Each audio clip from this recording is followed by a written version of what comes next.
Hi guys, I'm just going to show you some magic combos that can be used in some new decks. I'm just going to give you the combos and not the decks. So we'll start out with these. Alright, so here we got the Necroskitter and the Harbinger of Night. The Necroskitter is Wither whenever a creature an opponent controls with a -1/-1 counter on it is put into a graveyard. You may turn that card to play under your control, and then the Harbinger, during your upkeep, put a -1/-1 counter on each creature. If you can get these into play at the same time, obviously you can have some pretty big rewards. Plus, the Necroskitter is actually a 1/4 creature, so you can get some heavy-duty creatures on your side if you can get them in at the right time. All right, and then we'll move on to the Maddening Imp and the Chronomantic Escape. The Maddening Imps is flying 1/1. You can tap it, and all non-wall creatures target opponent controls attack this turn if able. At the end of turn, destroy each of those creatures that did not attack.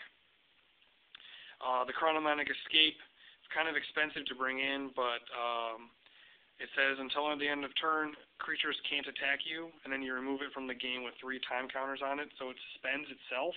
And you can also suspend it for 3 as well. So basically what it does is, if you're playing someone, his creatures can't attack you, but you can still use the Maddening Imp, and all of his creatures are destroyed at the end of turn. So I think that's one of my favorites right there. And then you got this one. It's not really an infinite combo, but it's it's kind of fun to mess with it. We got the Aven Mind Sensor and the Marilyn of Mornsong. First you get in the Mind Sensor. It's a flash flying. It's a 2/1. If an opponent would search a library, that player searches the top 4 cards of that library instead. And then you bring in the Marilyn, and players can't draw cards. At the beginning of each player's draw step, that player loses 3 life, searches his or her library for a card, puts it into his or her hand, then shuffles his or her library. But what's neat about the Mind Sensor is basically you get to choose any card you want out of your deck, but your opponent can't. They can only go through the top 4 cards of their library. I think that one's pretty neat. And then you got these 3. Djinn Illuminatus, Pact of the Titan, and Fervor. If you can get in the Fervor first, it's all creatures you control are unaffected by summoning sickness. And then you lay the Djinn, and it's flying. Each instant in the sorcery spell you play has Replicate, and everyone knows what Replicate means. And then Pact of the Titan, it doesn't cost anything to bring in.